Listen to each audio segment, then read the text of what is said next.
नमस्ते दोस्तों, कैसे हैं आप सभी। उम्मीद करती हूँ आप सभी भी बहुत अच्छे होंगे।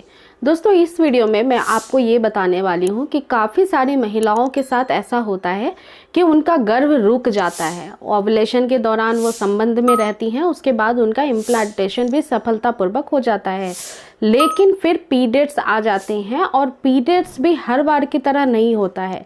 या तो पीरियड्स बहुत ज़्यादा तेज़ फ्लो के साथ आते हैं, उसमें काफ़ी सारे जो हैं क्लॉट्स भी आते हैं, और महिलाओं को जो है पीरियड्स आने से पहले प्रेगनेंसी के लक्षण भी दिखाई देते हैं।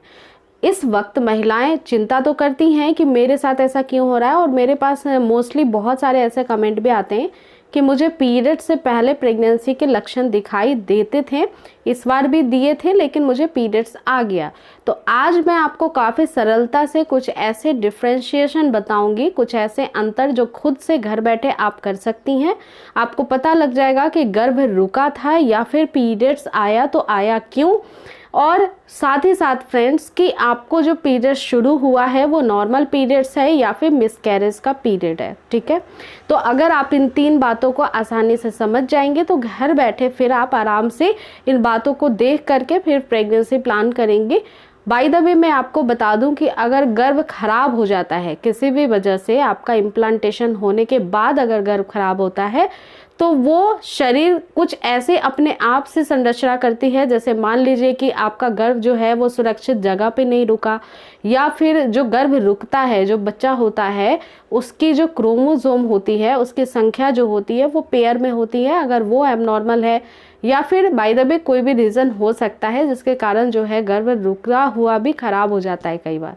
तो चलिए बिना वेस्ट किए हुए टाइम शुरू करते हैं वीडियो को। लेकिन अगर वीडियो आपको पसंद आती है तो लाइक करना और चैनल को सब्सक्राइब करना बिल्कुल भी ना भूलें। देखिए दोस्तों, होता ये है कि जिन महिलाओं को गर्भधारण हो चुका होता है, इम्प्लांटेशन हो चुका होता है, तो पीरियड्स का जो एक्सपेक्टिंग डेट होता है उसके लगभग 3 से 4 दिन पहले आप में लक्षण जो है वो दिखाई दे सकते हैं। ये लक्षण काफ़ी कम दिखाई देगा, लेकिन जैसे मॉर्निंग में उठने के बाद काफ़ी कमजोरी सी महसूस होना, वोमिटिंग हो जाना, या फिर वोमिटिंग की टेंडेंसी से फील होना, कमर में पेन होना, या फिर बहुत हेडेक होना, ये सब कुछ शुरू हो जाते हैं, क्योंकि हार्मोन्स जो है जैसे ही इम्प्लांटेशन होता है वैसे ही बढ़ने लगते हैं प्रेगनेंसी के। और इम्प्लांटेशन आपका जो है पीरियड्स आने से 7 दिन पहले हो जाता है।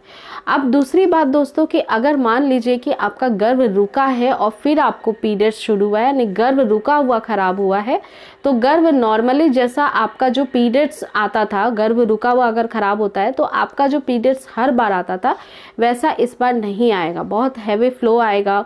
साथ ही साथ इसमें क्लॉट्स बड़े बड़े आएंगे, बहुत रेड कलर का या फिर डार्क मैरून कलर का भी पीरियड्स निकल सकता है।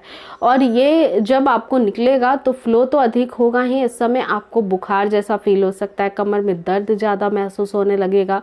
ठीक है, तो ये जो चीज़ें होती है, ये रुका हुआ गर्भ अगर खराब होता है किसी भी रीजन की वजह से यूट्रस में, तो फिर ऐसा दिखाई देता है।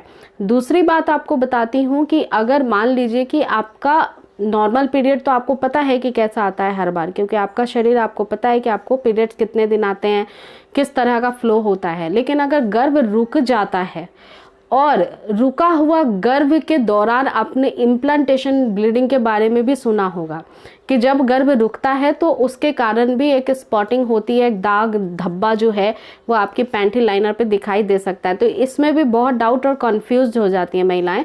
जो इम्प्लांटेशन की ब्लीडिंग होती है वो मिनिमम आपके जो है पीरियड स्टार्ट होने से 7 डे पहले से शुरू हो सकती है, या 10 डे पहले भी हो सकती है। वो जो ब्लीडिंग है वो बहुत माइल्ड सी होती है, बहुत कम सी होती है, वो गुलाबी कलर की हो सकती है या ब्राउन कलर की हल्की हो सकती है, और बहुत कम आती है, यानी कि 1 दिन या फिर 1-2 बूंद पैंट पे लगी हुई दिखाई दे सकती है।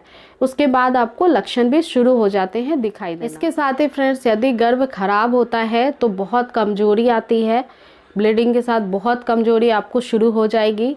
लेकिन अगर आपको इम्प्लांटेशन की ब्लीडिंग हुई है तो वीकनेस सी उस समय फील नहीं होगी। अगर नॉर्मल पीरियड्स भी शुरू होता है तो वीकनेस सा फील नहीं होता है।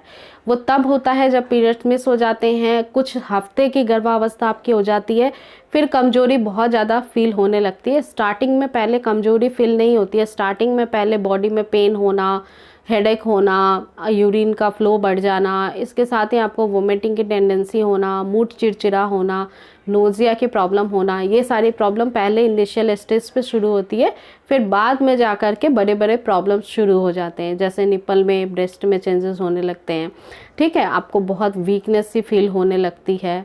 ये सारी चीज़ें कॉम्प्लिकेशंस बाद में होते हैं। कुछ बातों का ध्यान रखिएगा, यदि रुका हुआ गर्भ खराब होता है बार बार तो आपको गाइनो को मिलना है। हो सकता है कि किसी कमजोरी की वजह से यूट्रस के आपको बार बार ये परेशानी जो है फेस करनी पड़ रही है और इसमें कंसीव होने में भी दिक्कत आती है, आपको मेडिकेशन की ज़रूरत है। साथ ही साथ अगर आपका गर्भ रुक गया है तो इम्प्लांटेशन के बारे में समझना ज़रूरी है। और इम्प्लांटेशन आपकी जो है, जैसे कि पीरियड्स आपका जिस दिन आया उसके 14वें दिन से आपका ओवुलेशन होता है, और जैसे ही ओवुलेशन पीरियड 14वें दिन से शुरू होकर 7 दिन के अंदर ओवुलेशन की अवधि खत्म होती है, वैसे ही बॉडी इम्प्लांट करने की ओर हो जाती है। तो मतलब कि आपको बस देखना ये है कि 20वें दिन के बाद अगर आपको कोई स्पॉटिंग सी दिखाई दी तो वो इम्प्लांटेशन की हो सकती है। अगर आपको स्पॉटिंग आकर रुक गई है, अगर मान लीजिए कि आपको पीरियड्स आने के 2-3 दिन पहले या फिर जो पीरियड्स का एक्सपेक्टिंग डेट है उस तक या 1-2 दिन बाद भी फ्लो ज़्यादा तेज जा रहा है, बहुत क्लॉट्स आ रहे हैं, तो फिर वो मिसकैरेज होगा। और यदि सामान्य रूप से आपका पीरियड्स 2-4 दिन ऊपर नीचे हो जाता है और हर बार की तरह आपका पीरियड्स आ रहा है तो वो सिंपल पीरियड है। बस इन कुछ बातों को समझ लीजिए, डीमोटिवेट होने की ज़रूरत नहीं है, प्रेगनेंसी प्लान करते रहिए। बॉडी में अगर कोई एबनॉर्मेलिटी दिखाई देती है पीरियड्स में तो आप तुरंत डॉक्टर से संपर्क करिए। उम्मीद करती हूँ कि ये वीडियो आपके लिए काफ़ी हेल्पफुल थी। वीडियो पसंद आई है तो लाइक करना ना भूलें। Thank you.